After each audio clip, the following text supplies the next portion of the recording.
Assalamualaikum warahmatullahi wabarakatuh. Perkenalkan, nama saya Muhammad Arif Rahman Hakim, NIM 0855 dari kelas TI 19B. Dalam kesempatan kali ini saya akan menjelaskan tentang sejarah internet. Oke. Saya akan menjelaskan di 4 bagian. Yang pertama, pengertian internet. Oke, apa sih itu internet? Sesuatu yang melekat pada kehidupan kita sehari-hari, dan mungkin kita akan kesusahan jika saat ini tidak ada internet. Jadi menurut Wikipedia, internet atau interconnected network adalah sistem jaringan komputer yang saling terhubung secara global dengan menggunakan paket protokol internet. Paket protokol tersebut yaitu TCP/IP. Di sini berguna untuk aturan berjalannya internet dan untuk menghubungkan perangkat di seluruh dunia. Yang selanjutnya adalah sejarah awal internet di dunia. Yang pertama dimulai dari ARPANET. Pada Oktober 1969, proyek terciptanya kata login muncul. Proyek ini dilakukan oleh para peneliti di Universitas California atau UCLA yang bertempat di Los Angeles. Proyek tersebut memaparkan bagaimana proses pengiriman data dalam bentuk kode biner pada 2 buah komputer. Komputer yang pertama mengirimkan kata log dan komputer yang kedua mengirimkan kata in. Keberhasilan proyek tersebut mencetuskan sejarah internet awal dalam proyek ARPANET atau Advanced Research Project Agency Network. Jaringan komputer yang dibentuk oleh Departemen Pertahanan Amerika Serikat. Dan pada awalnya hanya sekitar 4 komputer yang terhubung pada institusi pendidikan ternama di Amerika, antara lain Stanford Research Institute, University of California itu sendiri atau UCLA, Santa Barbara, dan University of Utah. Lalu, pada tahun 1970, berkembang sekitar 13 komputer hingga pada tahun 1981 menjadi 231 komputer yang terhubung dalam jaringan ARPANET. Proyek ARPANET sendiri didesain untuk kebutuhan militer, yang mana bisa mengendalikan serangan ancaman nuklir, meningkatkan taktik militer, dan mengelola keputusan melalui komputer. Nah, yang selanjutnya yang akan saya bahas adalah TCP/IP atau aturan yang tadi dijelaskan. Dengan berjalannya penelitian proyek ARPANET mendorong semakin banyaknya penelitian tentang protokol yang berpuncak pada penemuan model dan protokol TCP/IP. Ya, singkatan dari TCP/IP itu sendiri adalah Transmission Control Protocol, dan untuk IP adalah Internet Protocol, yang secara spesifik dirancang untuk menangani komunikasi melalui internetwork atau internet. Sesuatu yang menjadi semakin penting dengan semakin banyaknya jaringan dan LAN yang dihubungkan ke ARPANET. Ya, yang ketiga adalah kejadian terpecahnya ARPANET.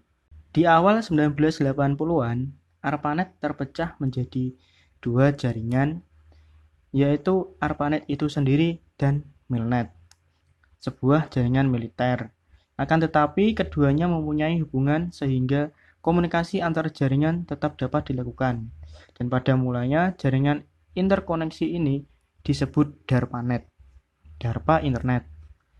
Tapi lama-kelamaan disebut sebagai internet saja. Di tahun 1986 lahir NSFNet atau National Science Foundation Network yang menghubungkan para periset di seluruh negeri dengan 5 buah pusat superkomputer. Jaringan ini kemudian berkembang untuk menghubungkan berbagai jaringan akademis lainnya yang terdiri atas universitas dan konsorsium-konsorsium riset. NSFNet mulai menggantikan ARPANET sebagai jaringan riset utama di Amerika.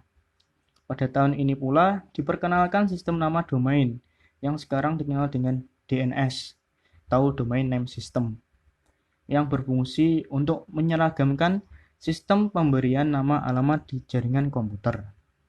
Pada bulan Maret 1990, ARPANET secara resmi dibubarkan, tetapi Milnet masih beroperasi sampai saat ini.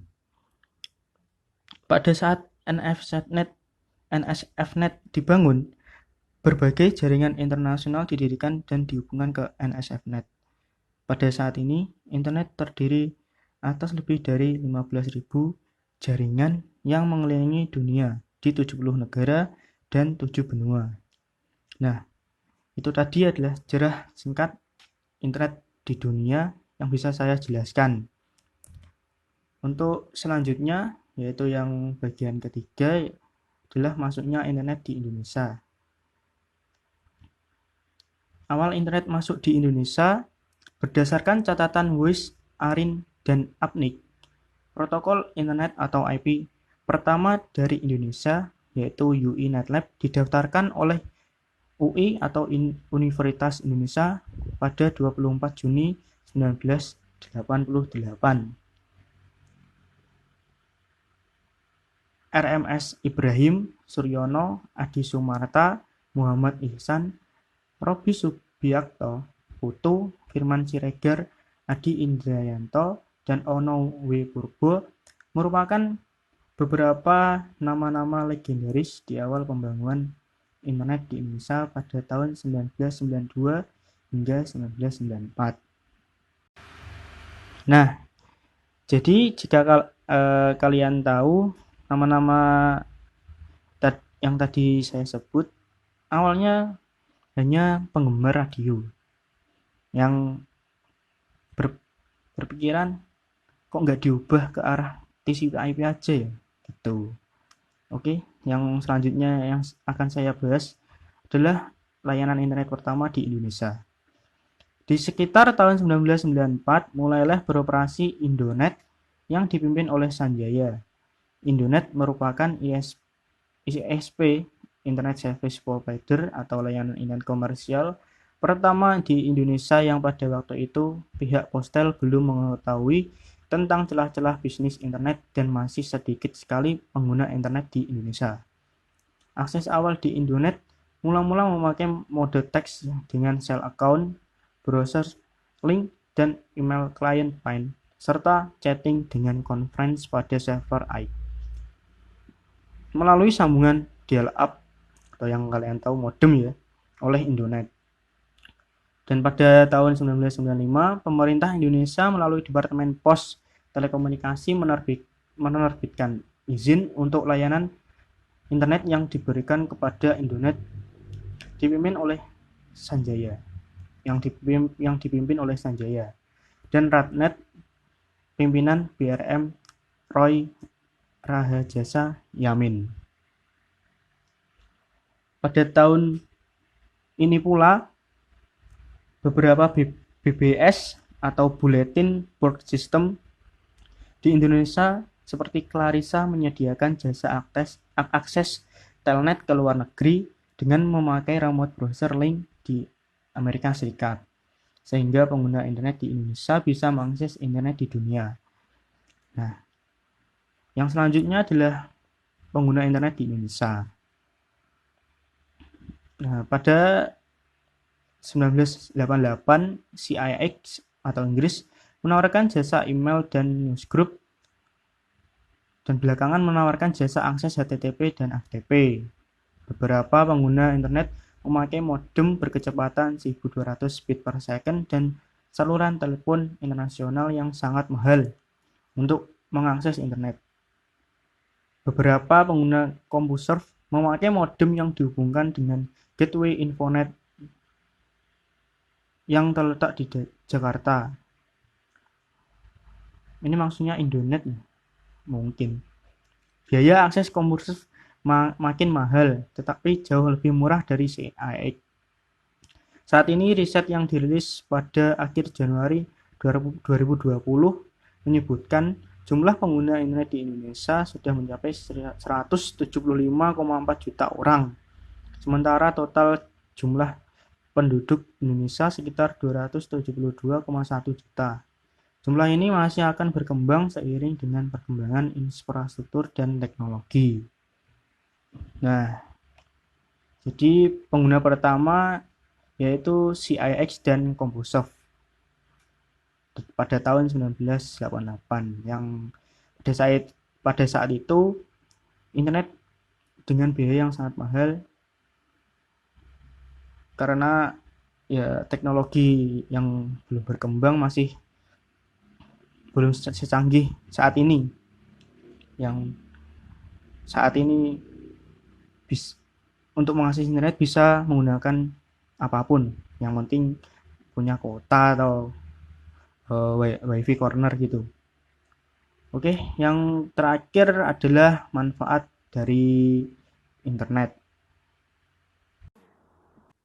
Sebenarnya manfaat internet itu banyak sekali yang bisa dirasakan pada kehidupan sehari-hari. Contohnya berkirim pesan kepada teman. Sekarang sudah mudah, tidak seperti SMS.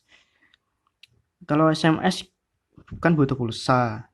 Kalau ini pulsa dikonversikan ke kuota, bisa bertahan beberapa bulan tergantung paket apa yang kalian ambil.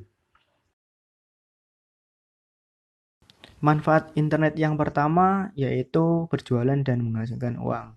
Jika kamu seorang pebisnis atau ingin menjual sesuatu, wah, ini internet adalah tempat yang sangat cocok karena platform-platform yang mendukung internet untuk berjualan sudah banyak sekali yang beredar.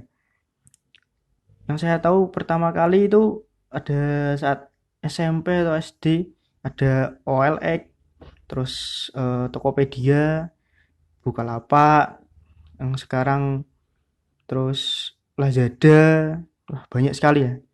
Bisa kalian coba, atau mungkin mempunyai orang tua yang berjualan belum belum go online ya, masih konvensional, bisa kalian bantu untuk berjualan secara online.